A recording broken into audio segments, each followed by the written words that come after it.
How's it going? We've compiled the latest telemetry, which shows us to be at about 96% of optimal. It's well done. Vital, I understand that you finished recalibrating the sensors. Yes, I have. Show me the last transmission. We're getting first-rate data now.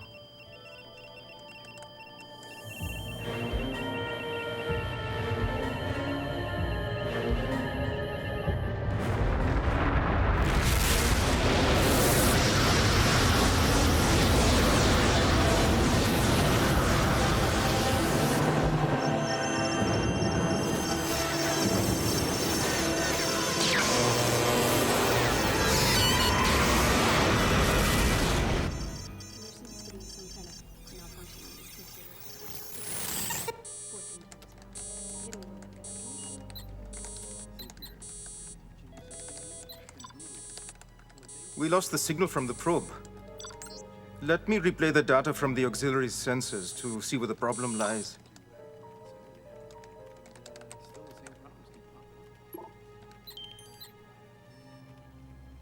A CME. We may have lost the probe for good. What the hell? But we've had no advance warnings of CME activity. This morning, Dr. Lucas Foster, the billionaire entrepreneur, is spending nearly $100 million of his own money to launch the Galileo, a manned scientific exploration vehicle, also known as a MAV, which he hopes will help mankind survive what he calls an uncertain future, but which his critics are calling Lucas's folly. Stay tuned for a press conference followed by the space launch here at Foster Aeronautics. I don't care what you do up there, Joe. Just make sure you bring back some hard data we can use to convince these geniuses.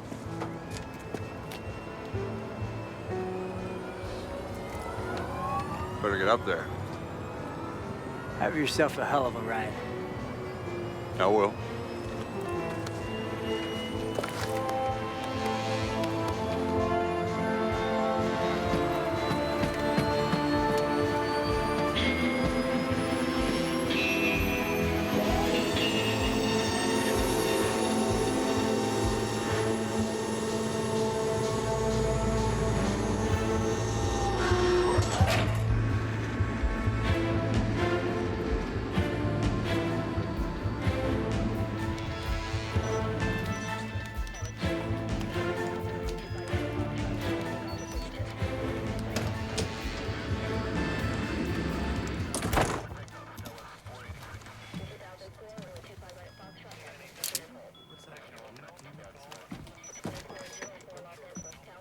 Hey, Jim, check the Q7 readout. It looks a little high to me. Yeah, she's been in flux all morning. Don't worry, though. She's still well within operating parameter. So you're going to talk to the vultures out there? Vulture is such a dirty bird, Jim. Say it with me. The media is our friend. You really want me to say it with you? Yes. The media is our friend. I was kidding, Jim. You need to relax. Yeah, relax. Nothing really happening here today, right? Not at all. Good morning, everyone.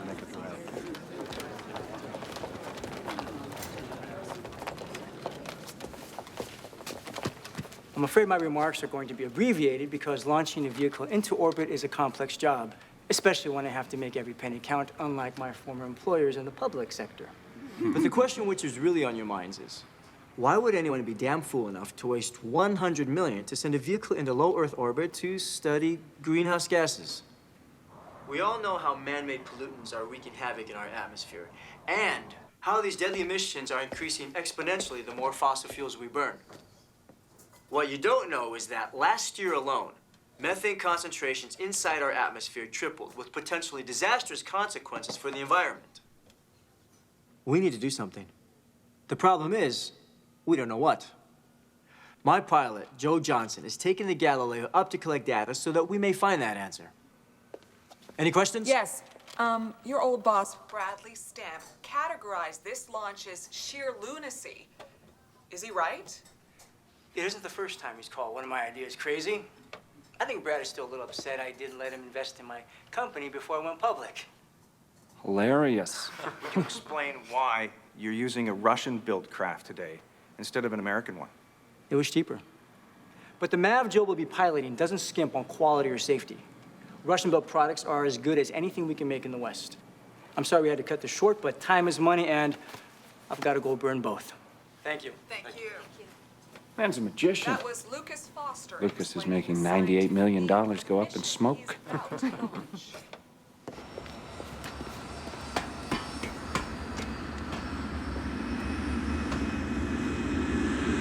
Control, this is Carrier 1. We are on the taxiway ready for takeoff. Need clearance. Galileo, how's the startup coming? So far, so good. How's it compared to the simulator? You remember having a bit more leg room on the test launch. Lucas, next time the Russians offer you a deal, make sure it's one designed for humans, not chimpanzees. In your case, there might be some confusion.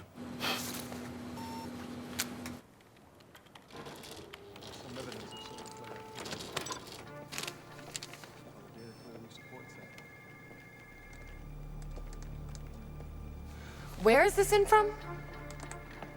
Brunei Island's radio spectrometer. This is huge. Yes. Too huge. It must be an error. Bruni's not known for their errors. You think the probe was in direct line of this CME? Patel, a normal CME is an ejection of supercharged particles from the sun's surface. If this is correct, then that is not just a coronal mass ejection. That's a solar explosion on a scale we've never seen before. Check the databases. In your 12 years here, have you ever seen a CME this big? Now, let's not jump to conclusions. I'm not jumping to conclusions yet.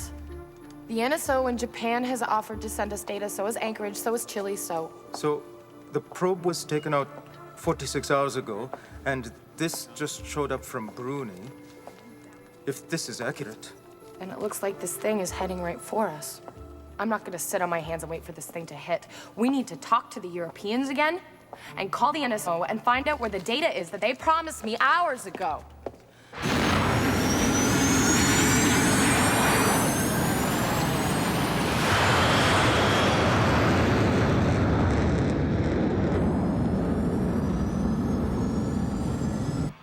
Gentlemen, this bird is in flight.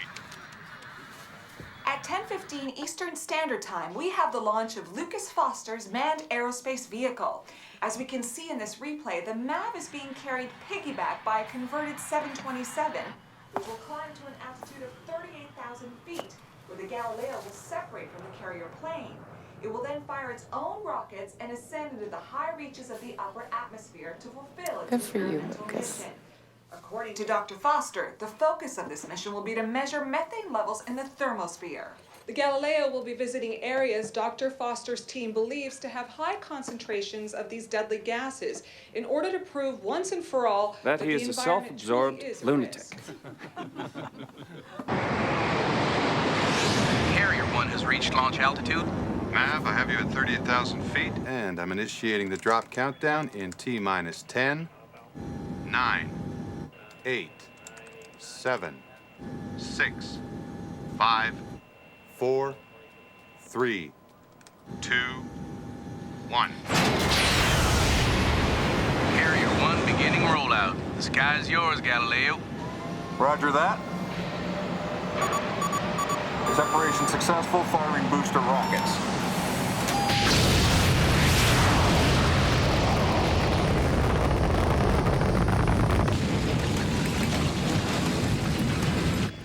And we have MAV ignition. Attaboy, Joe.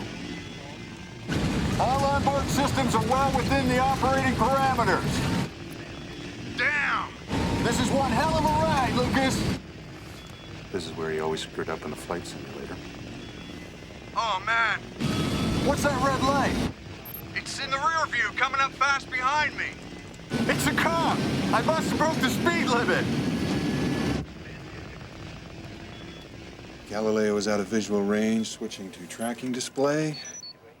Tracking telemetry operational. Climbing to 80 miles altitude.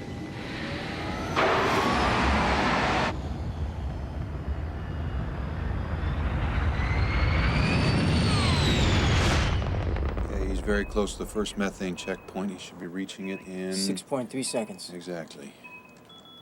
Joe, how you doing there? Just fine. I'm about to switch all the sensors and monitoring equipment. Larry, we have an alarm in Sector 3. Maybe a malfunction. Give me a reset and a full diagnostic. Joe, do you read me? We're showing an alarm in Sector 3. Give me your status.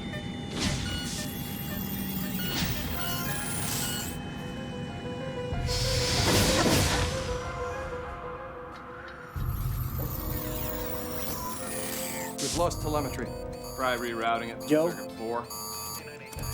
Joe, where'd he go? I don't know. Get him back, Jim. This is Galileo. Come in, ground control.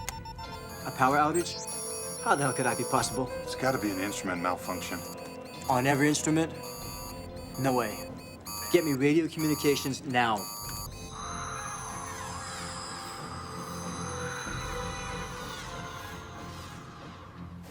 This is Galileo. Come in, ground control.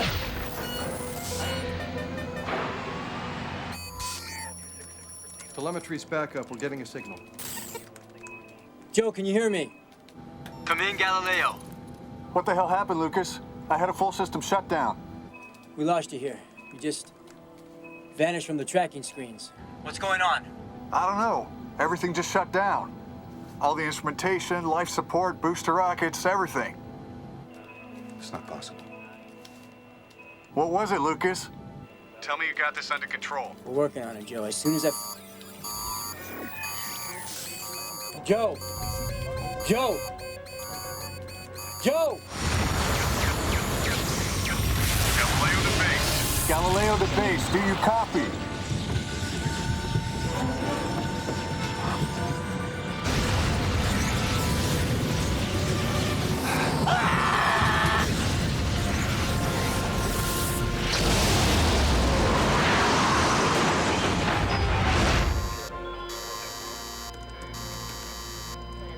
Joe! We have full signal loss. No telemetry. Larry, check the emergency transponder frequency. No go. Satellite tracking indicates multiple targets on Galileo flight path.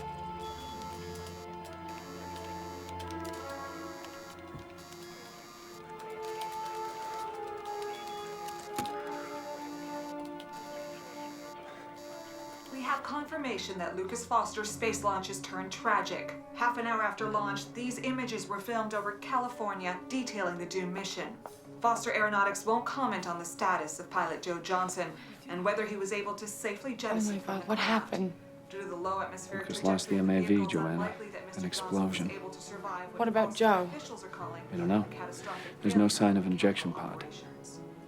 Here he comes. Here he comes. Mr. Foster? Please, No comment.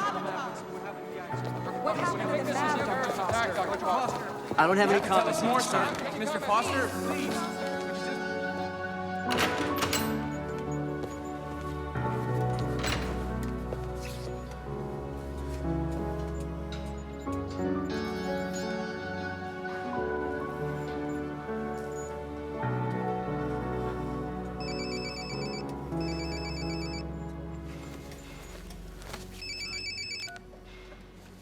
Lucas?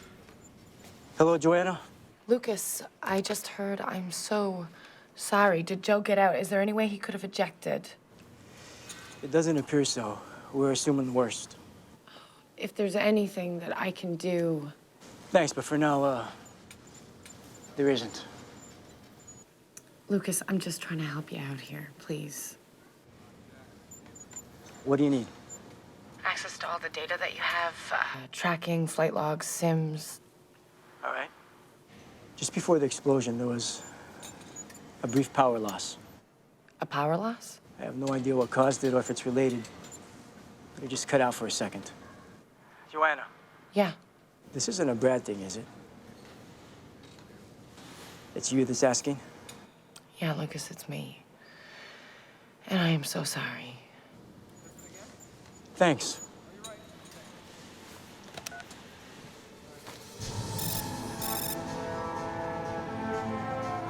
It's a hell of a time for something like this. Russian-built vehicle as well. Gonna do wonders for the president's stress level.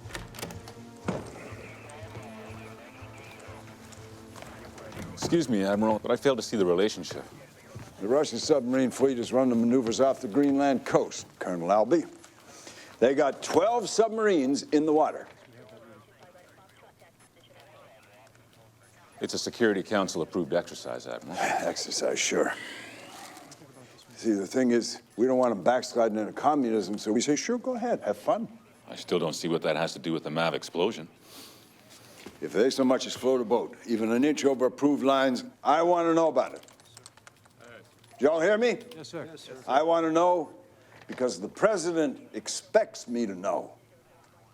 Now, these exercises aren't hostile, but we have good reason to suspect that 3 of their subs are carrying nuclear missiles. Now, if a Russian-built space vehicle blows up in midair, Colonel, are you going to be the one to trust Russian subs with onboard nukes? I see what you mean about stress levels, Admiral. Lucas, I've been looking all over for you. You need to see this. What is it? I just started getting the feeds from the MAV. It picked up a methane spike. It's off the charts. Sensors must have failed in the explosion. This can't be. Yeah, but look at all the other data. It's right on. This is crazy. This can't be right.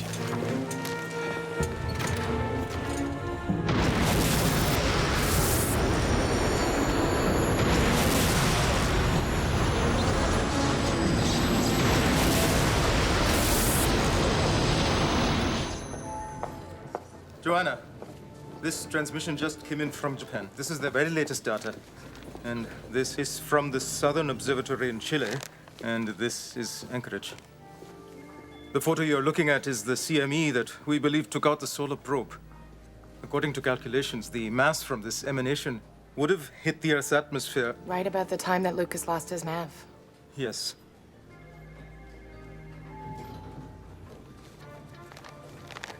These new views show the sun emitting multiple CMEs in a short time span. The sun has never done anything like this before.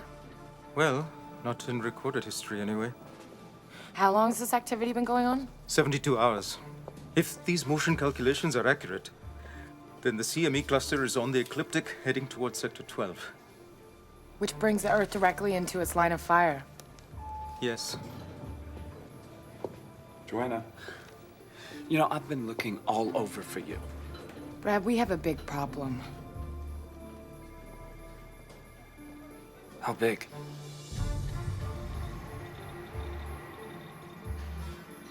Where'd you get this? Why didn't we have this? A friend of mine at the Southern Observatory heard about the MAV, and he thought that we might be intrigued, is what he said. These are huge. It's like... The sun is shedding its skin. Yeah. But why hasn't Joanna? She would have known about this. Are you sure this is right? Well, it's accurate. Let's run it again.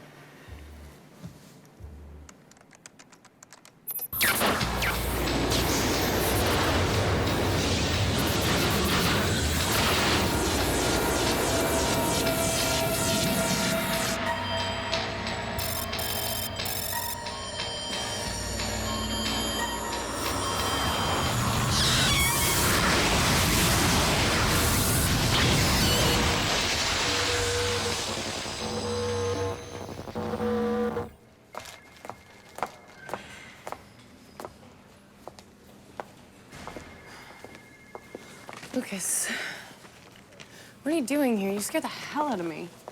Well, don't worry. I'm about to scare the hell right back into you. Why didn't you tell me about the CMEs? When? Every news reporter in town has turned your building into an impenetrable fortress. You're no longer answering your cell phone, and your secretary, oh, excuse me, secretaries, all 4 of them, happen to think that you're out of the country, even though you're doing a press conference in the same building. Did you know? Tell me you didn't know. I just found out about it an hour ago. Look, Lucas, power failure in the MAV had to have been caused by this. The CME was hitting the same area. It's the only explanation. The CME didn't just cause the electrical failure. The CME obliterated the MAV. That's impossible. These solar events do not just randomly blow things up. The CME didn't blow it up. It ignited methane in the upper atmosphere, and that blew up the MAV. Oh, no, you did not come down here just to start in on this again, did you, Lucas? Joanna, before the MAV blew, it took a methane reading that was off the charts. There's been a shift going on in the atmosphere, the likes of which we've never seen. You mix that in with this solar event, and you have a recipe for destruction. Yes, I know, Lucas. I lived with your theories for 6 years. Joanna, if my theory is right, this event is no recipe for destruction. This is a recipe for extinction. Lucas, what happened yesterday was a tragedy. It was a horrible freak accident, but the MAV was outside of the D7 belts. It was above the ozone. It was vulnerable. We are not. The CMEs that I saw are like nothing we've ever encountered before. Not only will they take out anything in the outer atmosphere, they're packing enough power to break through the ozone, especially with those cute little holes we keep punching into it. I'm done listening to this. This is unsubstantiated conjecture. Of course it's unsubstantiated. The MAV was destroyed before I could collect the evidence to prove it. Joanna, if we don't act now, we won't be here long enough to say I told you so. Lucas, I have always been intrigued by your theories, but we deal with hard facts and reality here. That is our business. You've been working here too long, Joanna. You sound just like Stamp. Well, I've got to run. A bit of a media nightmare on my hands today, as you are well aware of. Oh, and about me being tough to reach these days. When you called my cell yesterday, right after the MAV was destroyed and I was in total crisis mode, I answered on the first ring.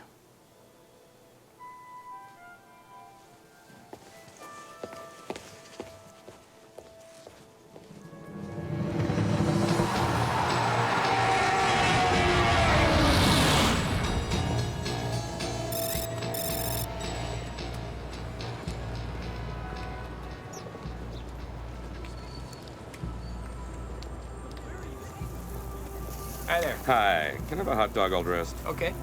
Lots of onions.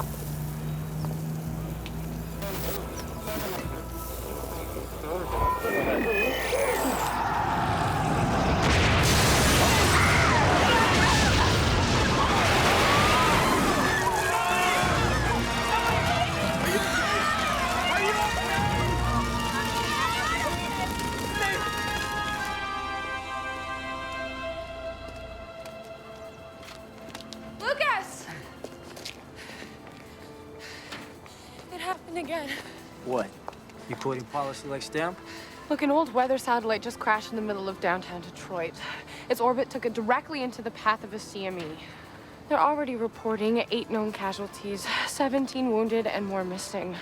I'm taking your theory to Stamp. I thought that you should be there. Okay. We're gonna need to go over everything you've got on the CME cluster, the updated telemetry and tracking from the network. These CMEs are being tracked by the European Solar Imaging Probe. Could you show us the closest one, Patel, please?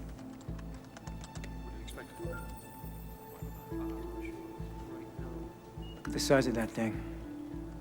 Yeah, it is by far the biggest CME that we've ever recorded. Could you highlight the incoming trajectory? What's that in its path? A satellite, a Russian satellite. Not just a satellite, Joanna. That is the primary Russian comsat. All their military communications go through it. How many more CMEs are you picking up now? Dozens. More than we've ever recorded, but the real problem is that the Earth's orbit is bringing us directly into their path.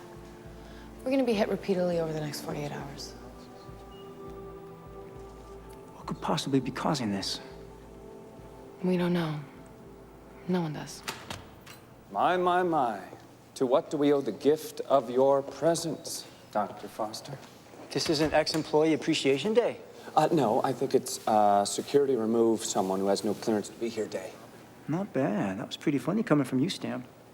Look, Lucas, I know you've been through a lot in the last few days, so I'm willing to take that into account, but please. You're gonna have to excuse us. Actually, I asked him to be here. I believe he has a theory that we need to explore. You have no authorization to do that. I hate to interrupt this fascinating scientific discussion, but the President of the United States is on video conference.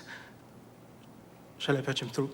Nah, keep him on hold for a few minutes. He gets such a kick out of that. Hang on.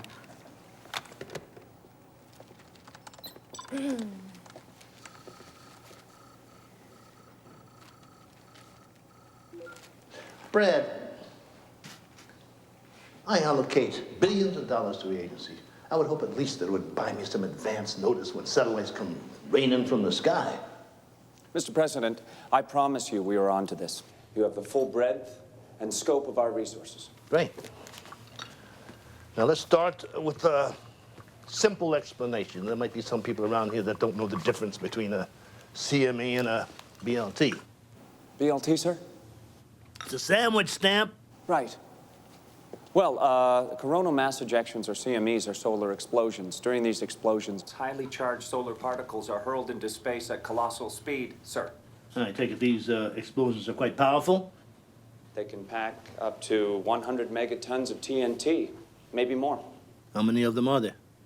Well, we are tracking several, sir, but we have everything under control. There's really nothing to worry about. Mr. President, if you'll excuse me, Dr. Parks, one of these CMEs is currently headed for the primary Russian ComSat, and there are many more of these phenomena, all bigger than we have ever seen. Our updated calculations show that some of them are going to hit the Earth. Well, doesn't the ozone layer protect us from stuff like that? Well, it's hard to say. Theoretically, yes, but the problem is that all of our satellites operate well beyond the ozone barrier. What's the potential damage assessment? So the potential energy of one of these CMEs could cripple every satellite in its path. We could be looking at major communication disruptions. Entire hemispheres could go dark. Please forgive this. My associate is blowing this out of proportion. We may lose some satellite communication, sir, and there may be some more crackle in your radio, but we're going to be okay. The ozone will hold. Excuse me. Lucas? Mr. President? What are you doing there? I'm trying to avoid more casualties, sir. Mr. President, what you haven't been told is that this is a disaster scenario. Sir, as we all know, man-made chemicals like chlorofluorocarbons have infiltrated the upper atmosphere and weakened the ozone. Put holes into it. the energy that this bombardment of CMEs is carrying can and will penetrate the ozone at these weak points. But that is just the beginning. Our atmosphere has always been a mix of nitrogen, oxygen, and 2% other gases. That 2% has gone to 5% in the last 10 years. And most of that is methane, highly volatile, highly flammable methane. So when those CMEs break through the ozone, they will ignite pockets of methane and literally set the sky on fire. That fire will consume the world's oxygen supply within a few hours. All living things will literally suffocate to death.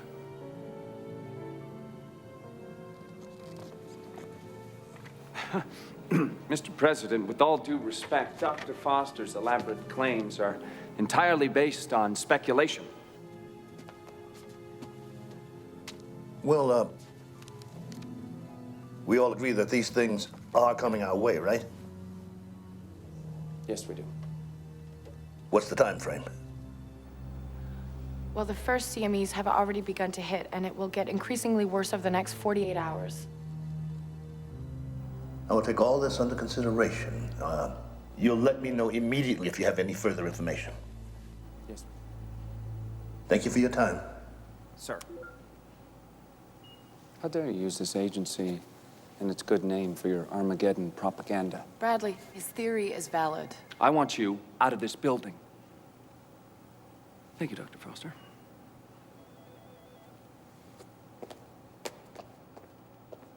This is going to be bad. What do you mean, Admiral? Ever seen signs of scared before? Now, if this is going to continue for the next 2 days, then Detroit cannot have been an isolated incident. Couldn't agree with you more, sir. If a single CME brought down that satellite, imagine what a storm of them can do. Exactly. Let's scramble the F-15s. Get us some sky cover. Where are you going, sir? I'm going to see what those Russian subs are up to. If we're losing our satellites, I want to be able to track them the old-fashioned way.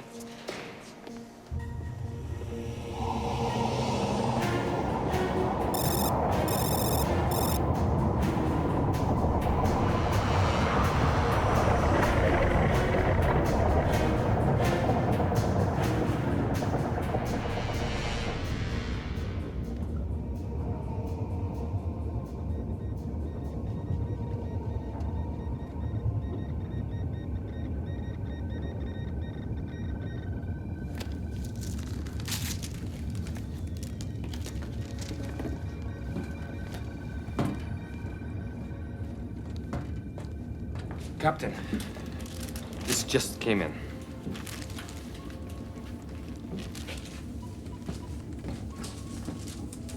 Lieutenant Troiska. Yes, sir. Set new coordinates. 10 degrees south, 5 degrees west, increase speed 5 knots, and take us to 300 meters.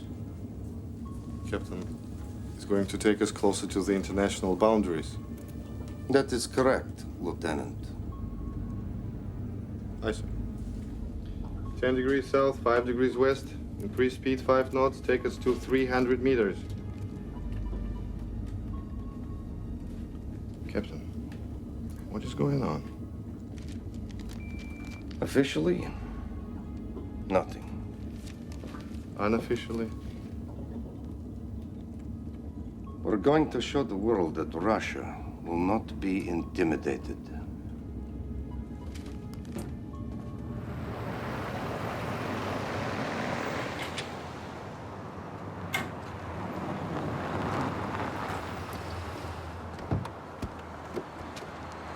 Anyone believe you? I don't know. At least the president isn't just getting Stamp's version. Oh, yeah? Where'd you lose him?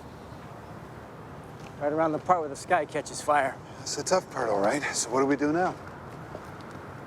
I'm the big money loudmouth guy that gets us into trouble, Jim. I pay you to come up with the answers that get us out of trouble. Then we're in a lot of trouble. We can do this, Jim. Come on.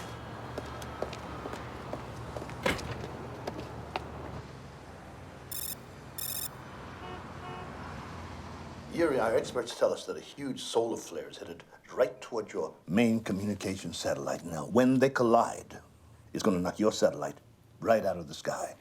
Our scientists have not been able to verify these claims. Well, you got all the data we have, Yuri. What more do you want?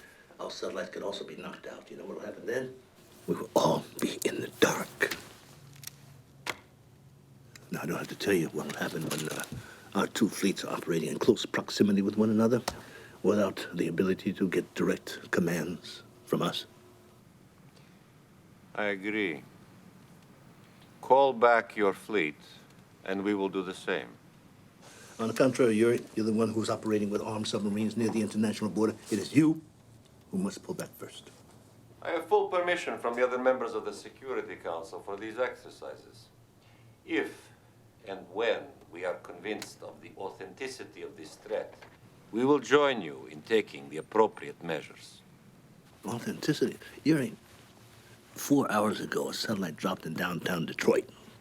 If you want to know about casualties, it's on every major network. I'm deeply sorry for the tragedy in Detroit, but my first responsibility is to my country.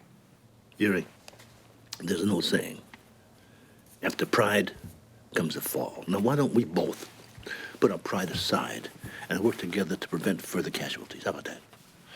Okay, Ryan. I will order my subs to pull back. I trust you will do the same with your fleet. You have my word, Yuri. It will be done. Thank you, Yuri. Colonel, is there any way to prevent this satellite from coming down? No, sir. Its orbit is directly in the path of the CME. Admiral Lawrence, what's your take? If we position ourselves in a perimeter in the North Atlantic, our subs can monitor any breach of international waters by their subs during the communication blackout. Then do it. But alert our commanders that we may also lose communication and that they should keep their cool. Yes, sir. I know any trigger-happy idiots out there. No one is gonna believe us. Not a word. Yep. No one will ever give me as much as a dime for future projects. Yep. You're gonna be working fast food for the rest of your life. Yep.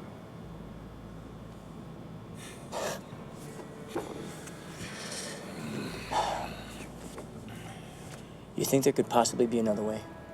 No. No. Once the CMEs clear the ozone, the methane will ignite. There won't be a lot of time to put it out. I agree. Maybe 24 hours before total flashover. Well, we better get going. Where? Back to the space agency. We need to put this matrix through some real simulations. We don't have the processing power here. Lucas, they just kicked you out of there. Jim, it's a space agency. It ain't the Kremlin. Come on.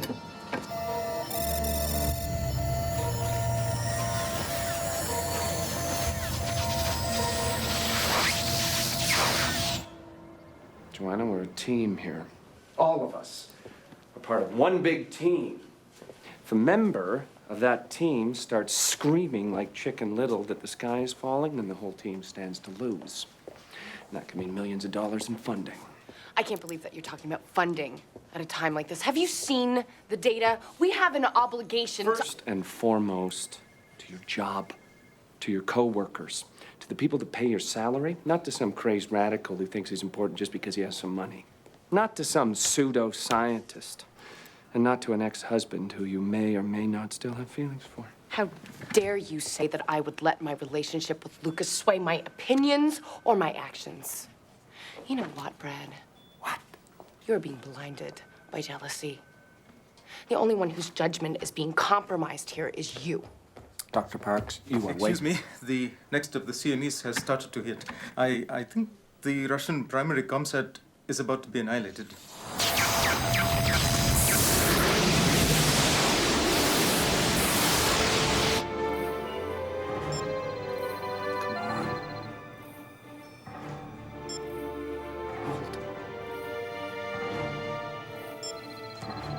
It is not going to stay up there. It's too much.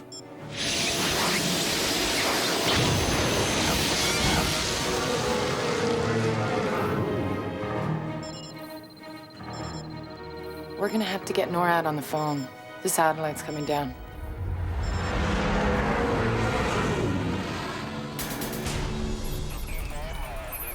NORAD confirms the probable point of impact of the satellite just east of Lake Erie. Copy that. We have 2 F-15s on intercept.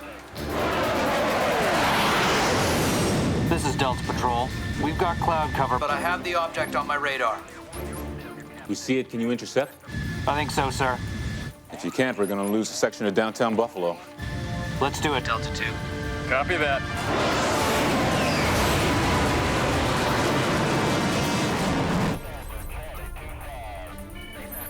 Bogey, 10 miles from Buffalo inbound. Presently at 18,000 feet and climbing. Satellite at 40,000 feet.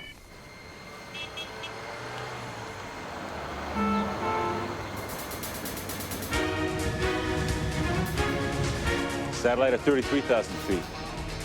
Roger that. We're at 27,000 feet.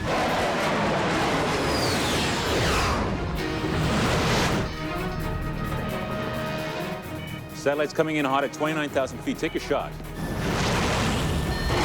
I've got visual. Arming. Missile away.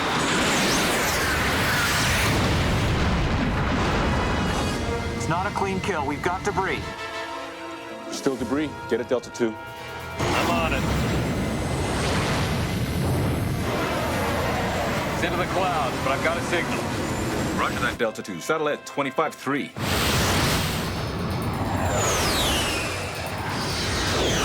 Tracking target.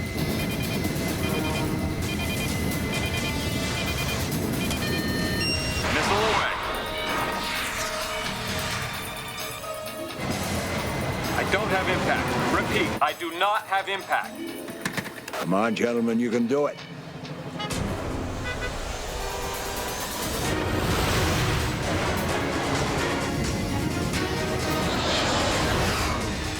You only got one shot to do this. Satellite at 7-4.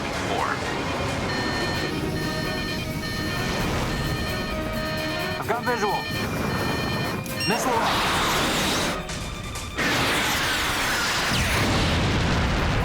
Yeah! He got it! Yes!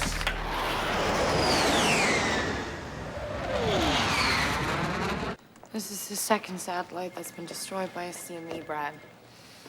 And there is no way to know how many others will be affected as the rest of the CMEs hit. We need to get better informed. I want a direct feed from every observatory that you can get a hold of, and I want them patched in here as soon as possible. Anchorage, Noricora, Las Campanas. I don't care if it's my nephew in his backyard with a pair of binoculars. I want them all online. I want to know if so much as a bottle rocket goes off. All right. Anchorage.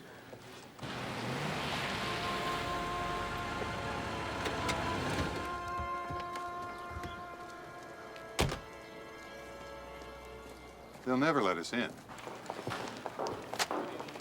I have an update from Anchorage. They're on line 3. Let's get them on speakerphone. You guys are missing one hell of a light show over here. So I heard. How soon can you get us visuals, gentlemen? We're still working on it. We've been trying to patch them through, but our satellite connection is down. Oh my God. Anchorage? Hello? Hello? Can you hear me? The sky is glowing. Anchorage. Anchorage. What's this I hear about a glowing sky? Hello, Lucas. Sorry, sir, I couldn't stop. Should have shot him. Get me confirmation on Anchorage. I need to know what happened there ASAP. Brad, I don't have to tell you this is bad, and I think you now know it's going to get worse. The ozone will not hold, and we have to prepare for that. All right. Thank you. And where are we? We just lost Anchorage. The observatory or the whole city? We don't know yet.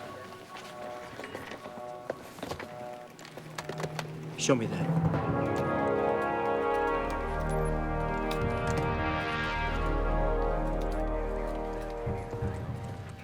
Admiral, what is it? The Russians promised they were going to downgrade the combat status of their subs. And they didn't? Not quite. Their ComSat went down before they could contact the final sub. So this sub has zero contact with their commander. It gets worse. The order to recall our subs to safe water was in transit. Now our comms are down. Not all of them received instructions. Not all of them. How many? 2. The Ocala was just north of the Azores Islands.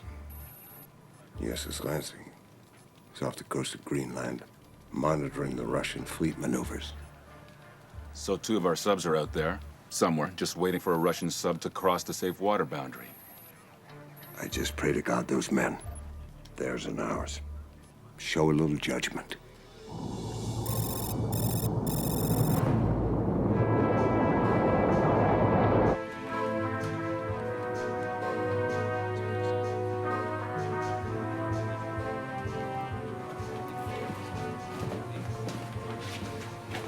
Anything? No, sir, we're not picking up a thing. It's not an equipment malfunction. No, sir, everything seems to be functioning perfectly. Everything but our satellite. We have no outside communications, only what we can pick up on shortwave. What about sonar and radar? Operational, but there is a great deal of interference. Makes the read difficult, to say the least.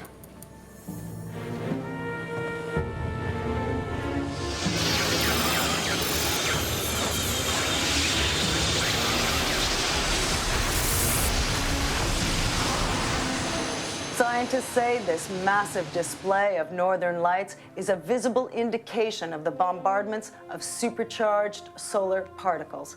These particles are shorting out satellite circuitry and causing energy surges in electrical transmission lines.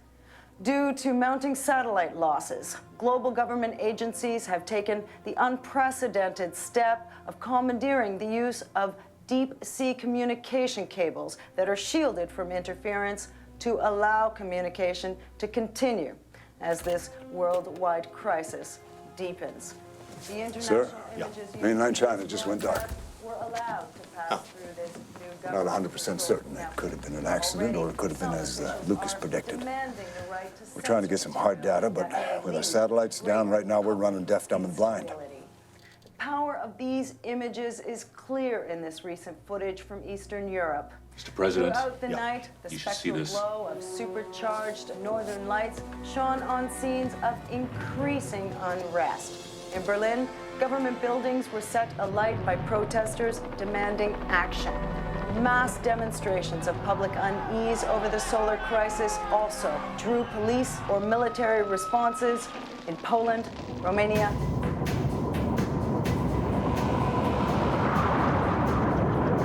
Captain, there is still no response. I cannot reach anyone. There must be equipment malfunction. I have run full diagnostics twice. There is nothing wrong with our system. There must be. Run them again. Yes, sir. All stations to full alert. I do not wish to be caught by surprise. Lieutenant Troitsky. Yes, sir. Take us to 100 meters. These are not our orders, sir. I know this. But perhaps our communications will clear up at the shallow depth. Or maybe we will be a sitting duck, Captain. 100 meters, Lieutenant. Yes, sir. 100 meters.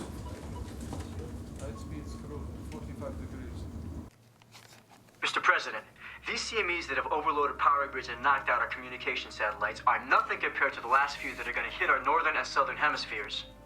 I'm certain these CMEs will breach our ozone. And the after effects, how disastrous? Far worse than disastrous, sir. The burning methane fires in the stratosphere will increase in intensity and magnitude until they reach a point of flashover. We'll have complete and total oxygen depletion. As we scientists call it, sir, an ELE. An extinction level event. That's the bad news, sir. The good news is, we believe there's a way out. Jim?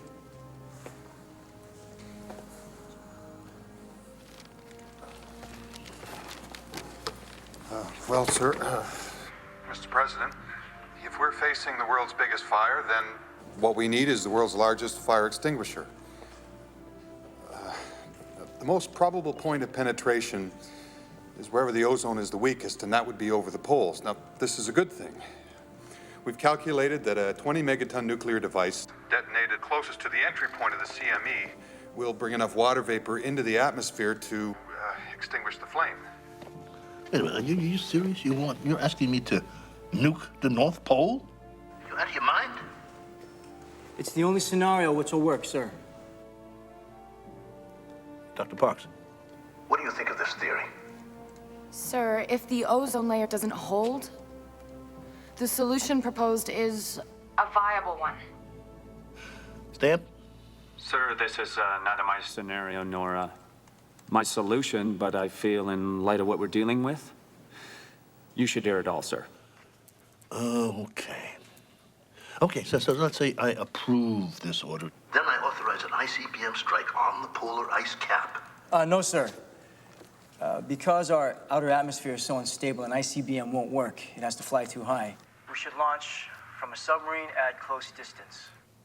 The only subs we have close to the North Pole don't have that payload. But we know of a Russian sub in that general area. The Voznesensk. And it's loaded. The Voznesensk? We can make this work, sir. We need to get that sub. Even if we were to act on this elaborate fantasy, We can't contact our own subs, let alone the Russian subs. As Admiral Lawrence points out, there are difficulties with your proposal, Lucas. Okay, look. I'm gonna have to take all of this into consideration and get back to you. Mr. President, time is one thing we don't have. We need to get this plan into action now. If we wait, it'll be too late, sir. Lucas, what you propose is very risky. I want to weigh all these options, and I will get back to you.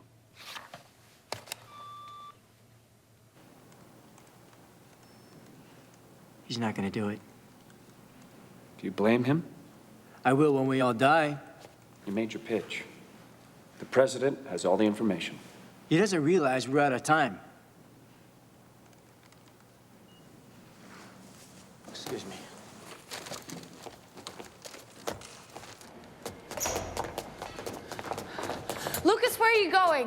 The Voznesensk.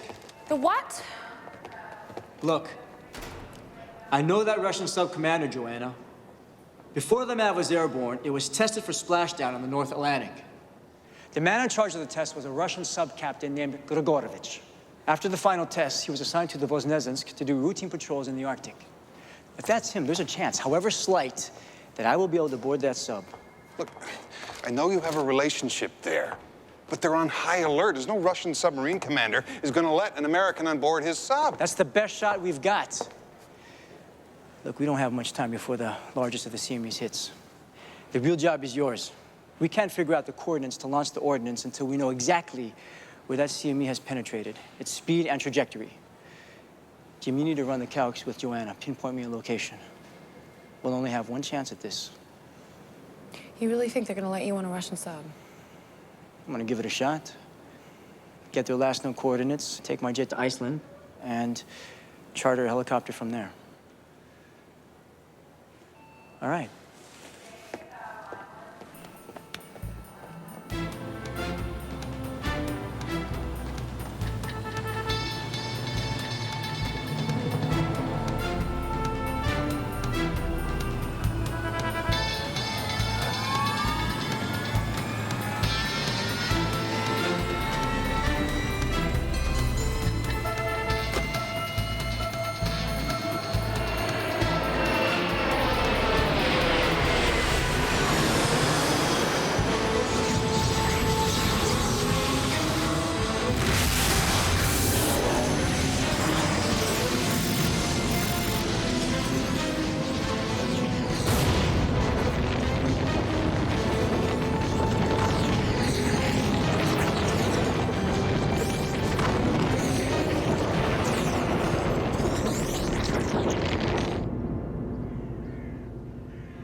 I see. No, thank you, sir.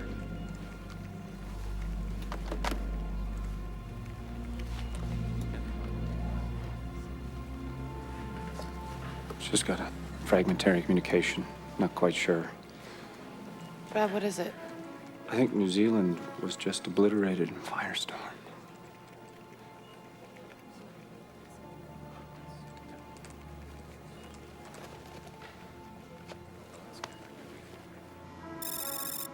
There are unconfirmed reports from Sydney, Australia today that the sky to the southeast, in the direction of New Zealand, was seen to erupt in flames.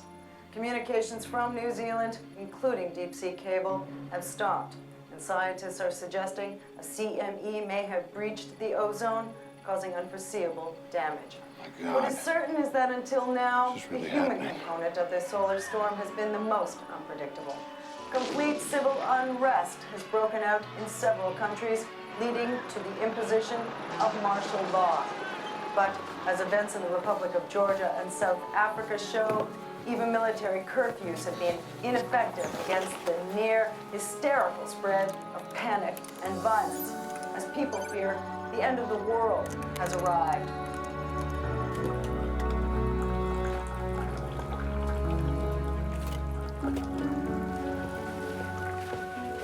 Mr. President?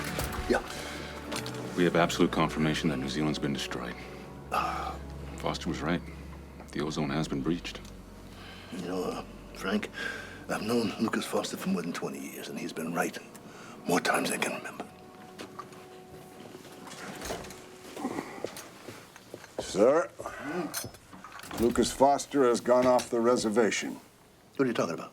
I've received word that he's trying to link up with a Russian sub. You don't mean that Russian sub that's off the coast of Greenland? Yes, sir. I've also received confirmation that this Russian sub is armed with nukes. Where is he now?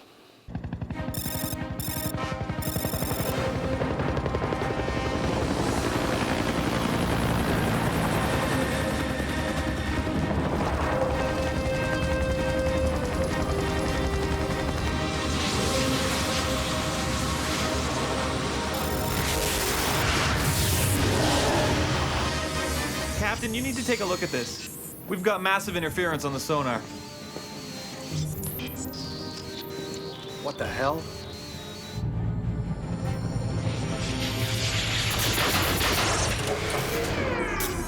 We're losing power, sir. How is that possible?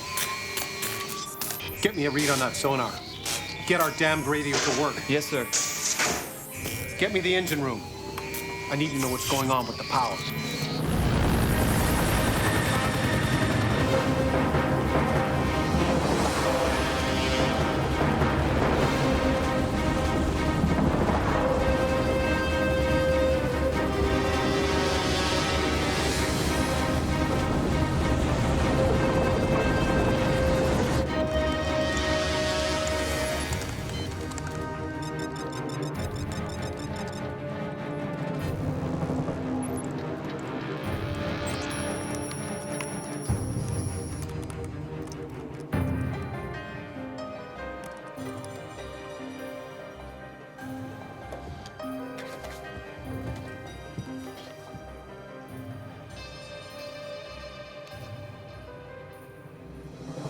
Calling Russian Navy submarine, the Voznesensk.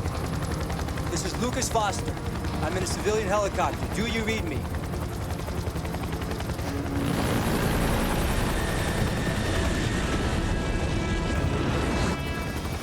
Calling the Voznesensk. This is Lucas Foster. Do you read me?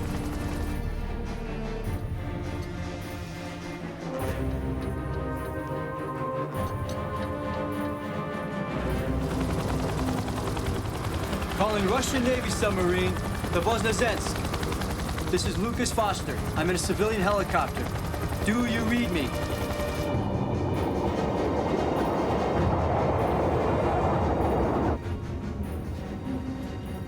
Captain, we have an incoming craft. I believe it is a helicopter, sir. Helicopter. All the way out here. Are you sure? Yes. I can hear it. A helicopter. Lieutenant Troiska. Yes, sir. Take us to periscope depth immediately. We need visual confirmation.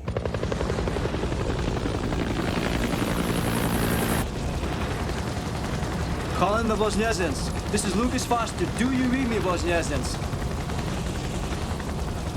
Captain, this is the radio room. We have an incoming transmission. Patch this through speakers. It's coming in over the short wave, sir.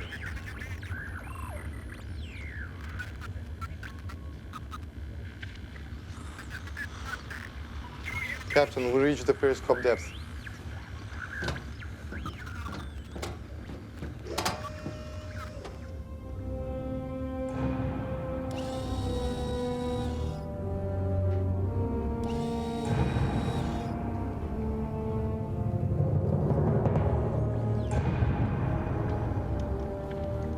Lieutenant Troiska.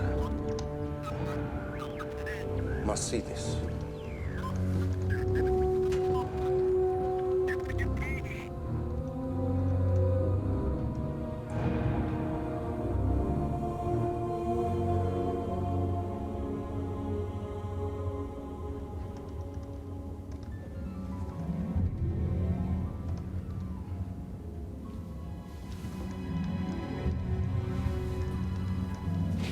What's happening up there?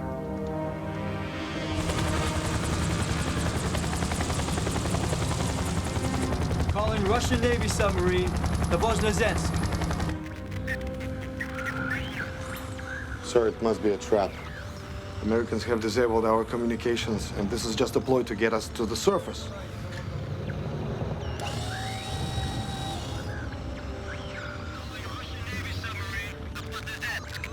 It is civilian helicopter. This is Lucas Foster. Misha, if you can hear me, I've got your favorite Cuban, hand-rolled by Castro himself. Take her up. Captain, please reconsider. This is against military protocol. You are correct, Lieutenant. Surface now. I will not repeat the order again. Yes, sir. Surfacing.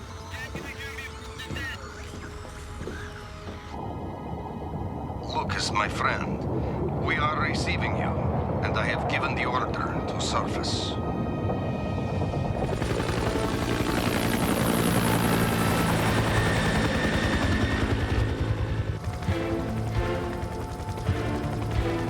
Yes.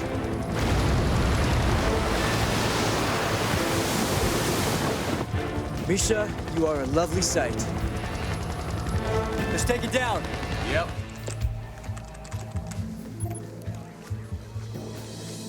Admiral, Intel has been picking up chatter around the globe. Several regions in the northern hemisphere are reporting fires in the sky. Clouds spontaneously combusting. Do we know if Foster boarded the Russian sub yet? No. Well, I guess we'd better get ready for hell on Earth.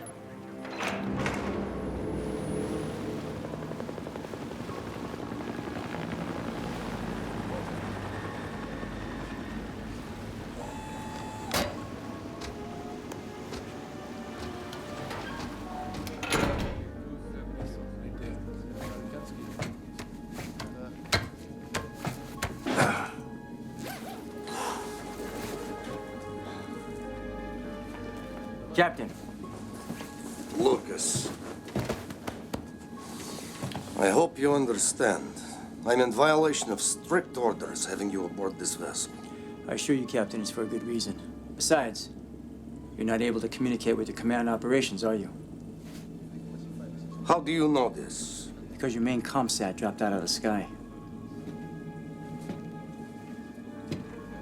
What is going on up there?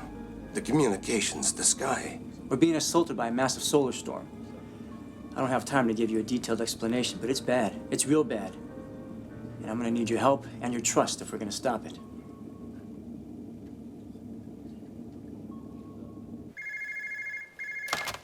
Joanna Parks? Clock is ticking. You heard from Lucas? Not yet. Don't worry, he'll call. I hope so. I just got the final trajectory. I'll have the launch coordinates soon. Hang in there. Okay.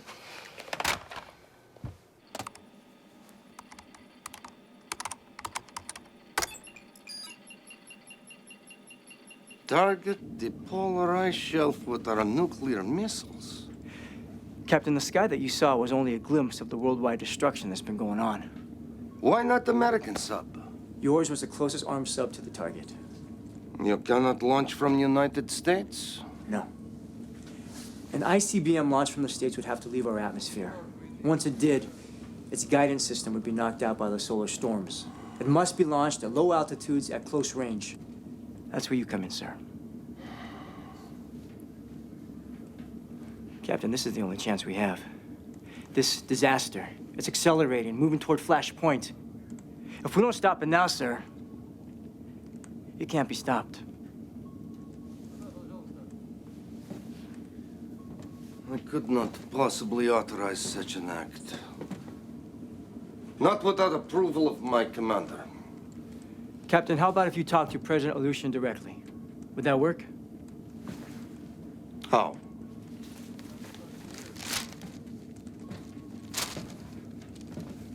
Captain, we are approximately here. If we can get to here, the transatlantic cables, we can tap in and call the Kremlin.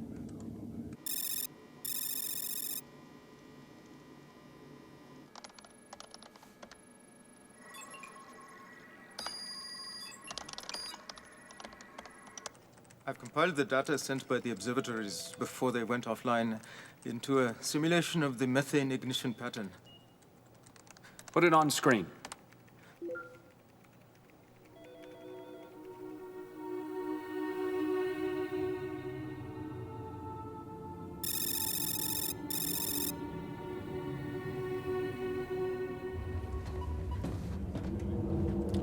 The cable is somewhere around 800 meters deep. Approximately 2,500 feet. That is very deep for a sub of our class. Captain, that's the closest and shallowest point to the cable. Captain, if we go below 700 meters, there's a really good chance that the ship's hull will crumble from the pressure. When the fires in the sky intensify, they will deplete our oxygen. All life on this planet will suffocate in a matter of a few hours. We have to act now. Lieutenant, Set course for these coordinates. Initiate deep dive precautionary measures. Now, Lieutenant? Yes, sir. Initiate deep dive precautions. Sir, I'm picking up another sub. It's American.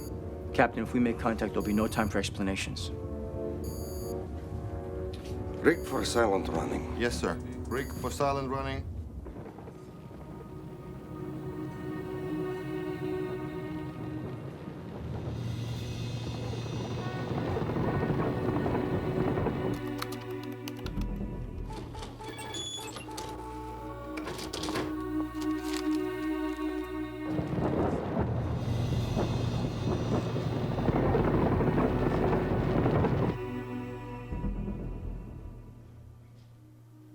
Oh my God.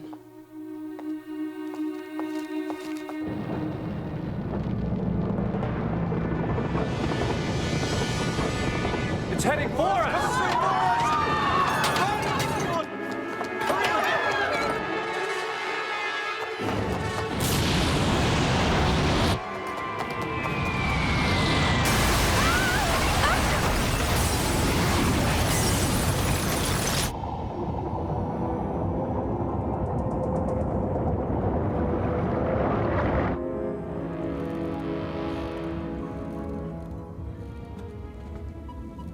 $450 meters.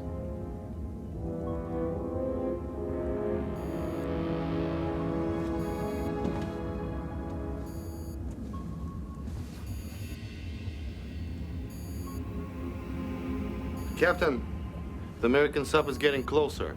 8 degrees south, 30 degrees west of our position.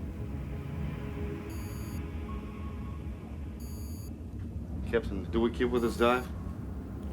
What depth are they at? 275 meters. Close enough to shout. But they have not heard us, have they? They're not behaving as if they have. Stay in the dive.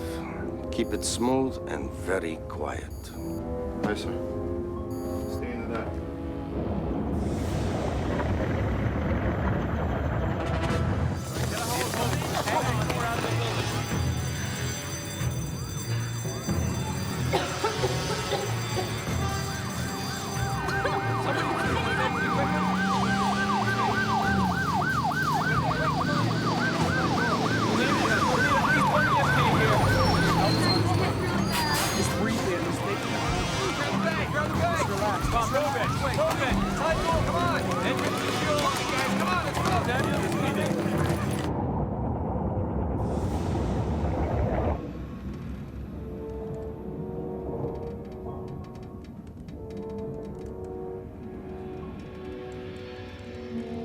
$700 meters.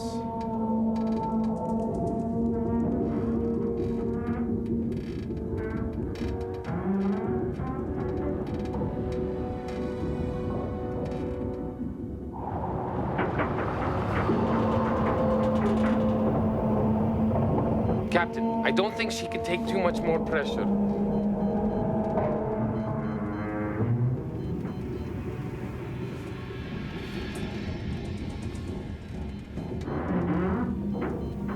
She will have to. And so she will. Captain, we have a leak at level 3. Torpedo Bay 4 is flooded. Seal it off. Aye, sir. Seal it off.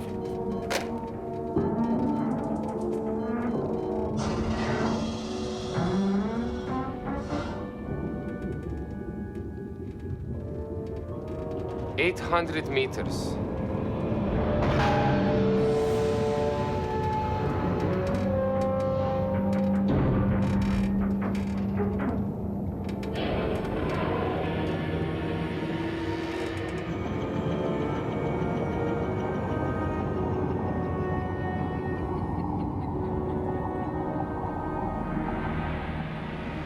Mark reached.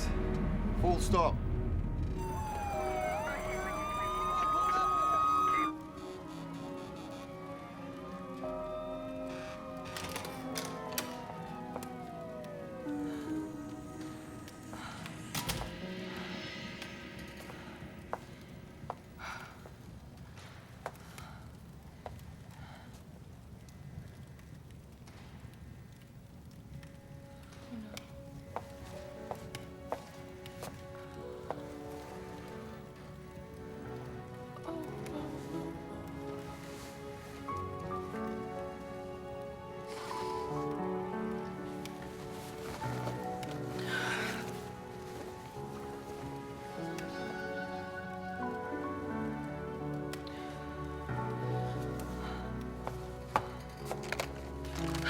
Please work. Please work. Oh, thank God.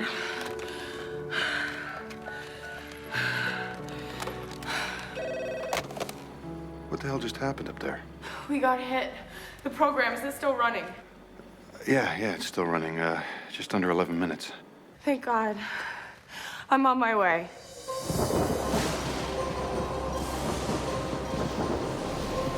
Господин президент, Magdalena Voznesensk. President Ilyushin. This is Lucas Foster. I need your help, sir. Mr. Foster, I believe I know why you are calling. I've spoken with President Gordon. We will approve your plan. My submarine is at your disposal. That's very good news, Mr. President. May I put you on with Captain Grigorovich, commander of the Voznesensk? Please. Thank you, sir.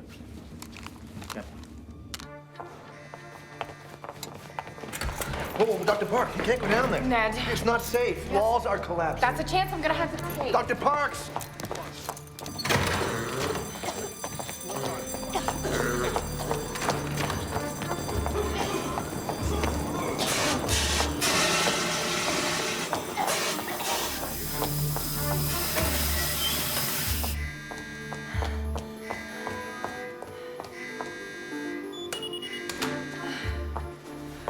It's Lucas. He's on the sub. Thank God. Lucas? Joanna, it's good to hear your voice. And yours. You got those launch coordinates? Yeah. Here we go. Latitude, 86 degrees, 43 minutes, 17 seconds north.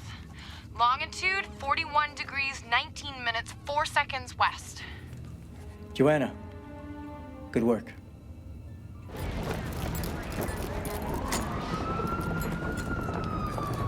I've never seen anything like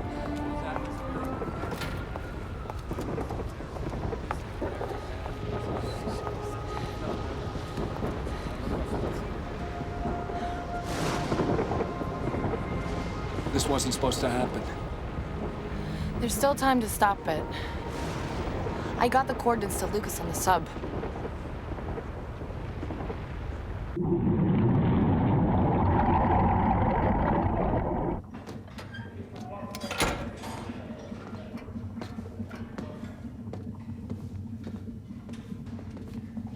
Lieutenant, what's the status on our comm? The radio's still down, sir. No satellite guidance to speak of. I know we're still down, Lieutenant. I want an ETA and when they'll be restored.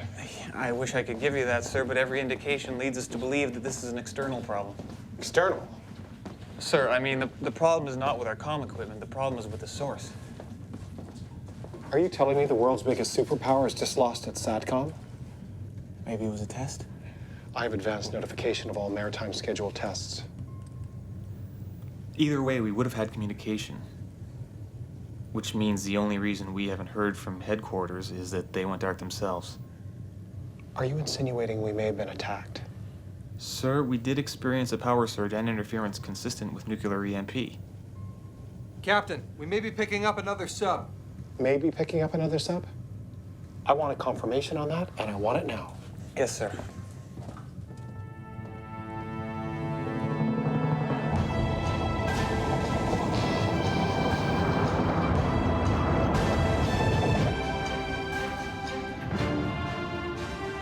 "100 meters from missile launch depth, sir." Input target coordinates, Lieutenant. Капитан, вы действительно собираетесь запускать ракеты с ядерными боеголовками? Да. Так точно.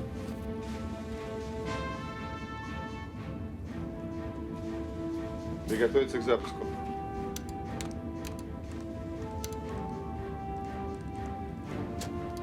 Launch coordinates are set, Captain. How soon until we reach launch position? In 15 seconds, sir. Unlock missile launch codes.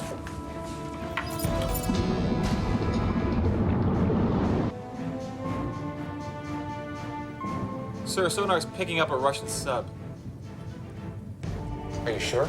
Positive, sir. What's their position? Sir, they're over the safe water boundary inside Icelandic territorial waters.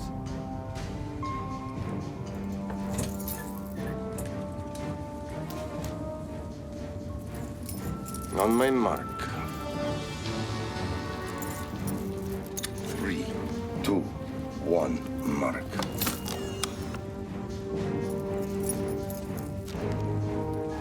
Input launch code.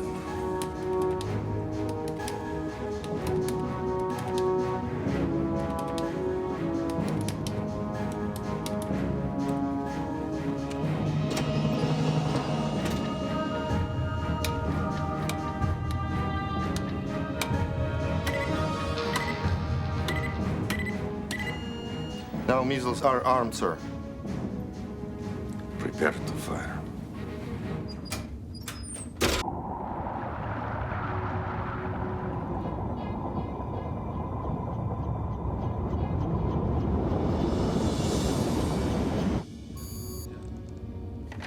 Captain, the Americans, they have located us.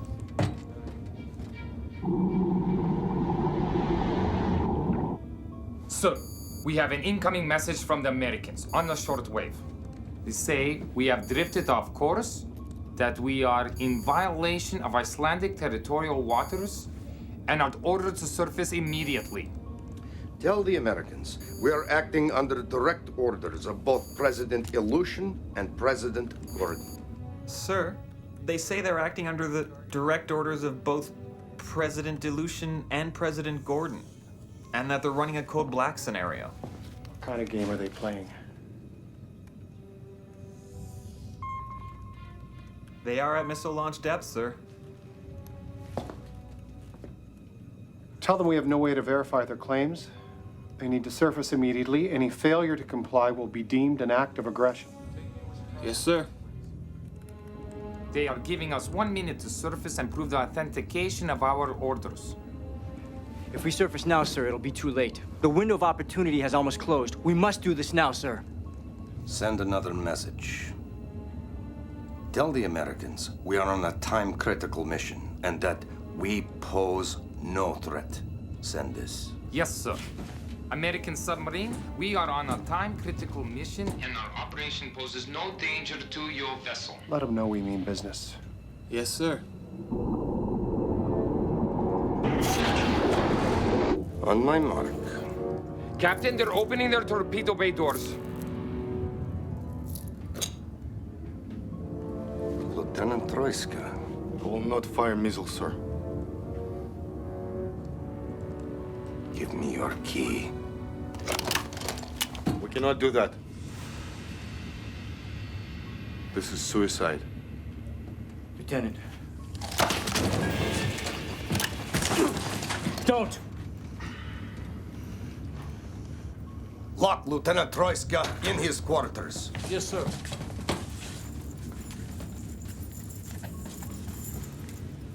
Lock him up.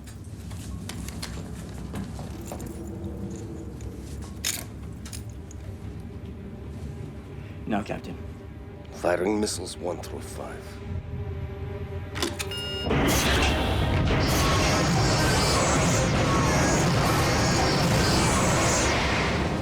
Sir, the Russians just launched 5 missiles. What in God's name?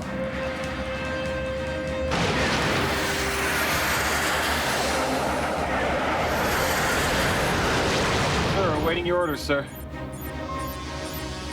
Prepare to fire. We're taking them out. Sir, yes, sir. Prepare to fire. Send another message. Tell them we are surfacing. Fire when ready. Fire when ready. It's too late. Torpedoes in the water.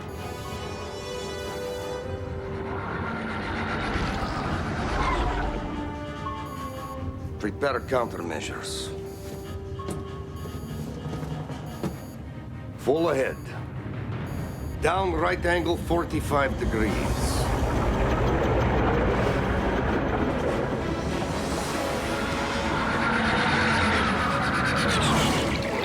Fire countermeasures. Fire countermeasures.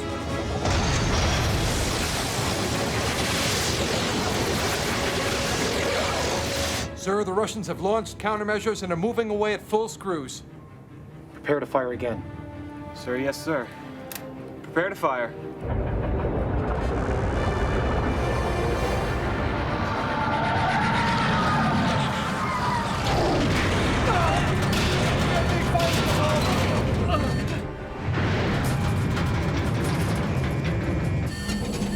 Countermeasure successful. Fire when ready. Fire when ready.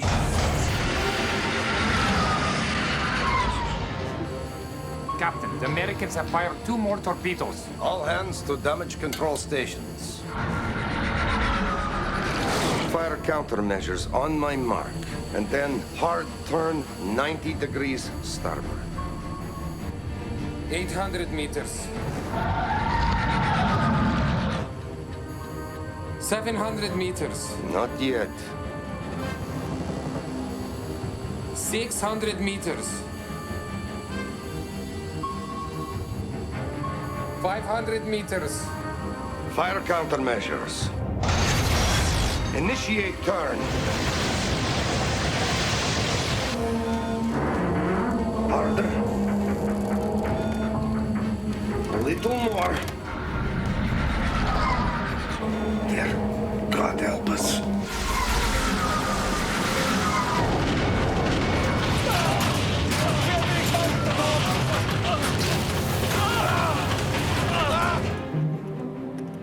Sir, the torpedoes have missed their target. There is no return fire. Load torpedoes. Prepare to fire again. Damage report. Sublevel 1 has minor hull breaches in the pump room, sir. Plug them and evacuate. Yes, sir. Get me the shortwave radio.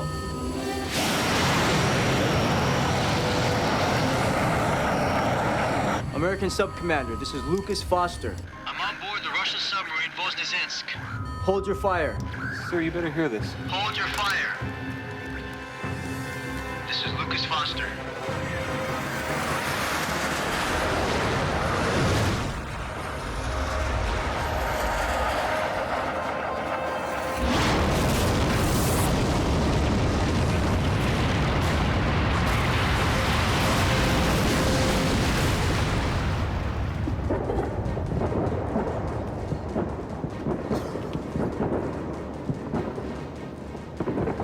You didn't succeed. We don't know that yet. Oh, face it, Joanna. The calculations must have been off, or maybe there was human error. Maybe you didn't get the missiles off. He did. I know he did.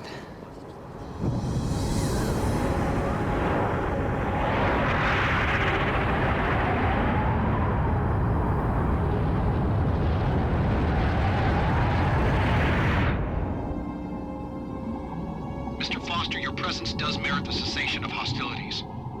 However, you must warn the Russian captain to maintain a neutral posture, to surface immediately and to surrender.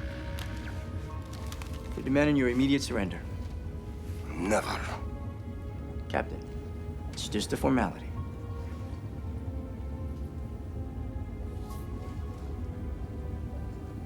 Send the message back. Tell them we will comply. But, sir... Someone has to take Mr. Foster home.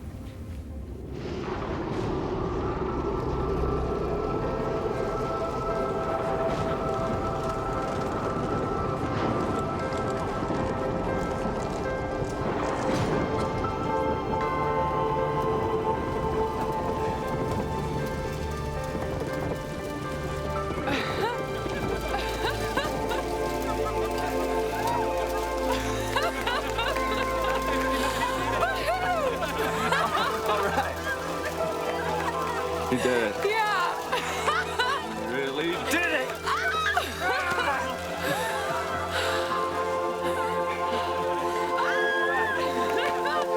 All right. Yes! Mr. President, it worked. Lucas has done it. Yes! Captain, I owe you one. If there's anything I can ever do for you, Do not be such a stranger, Lucas Foster. The next time you are in the neighborhood, drop by. oh, and, I believe this is yours. Спасибо. Пожалуйста.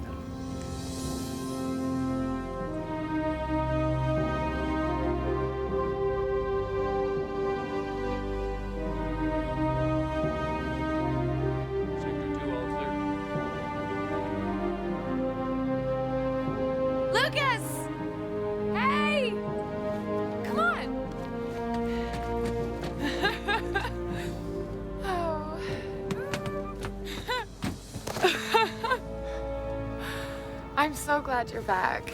Thank you. Great job. Thank you. Hey. Welcome back. Thank you. So, where's the rest of the welcoming committee? We're having lunch with the president, Lucas. What more do you want? Well, I don't know. Marching band would have been nice. Yeah. Let's get out of here.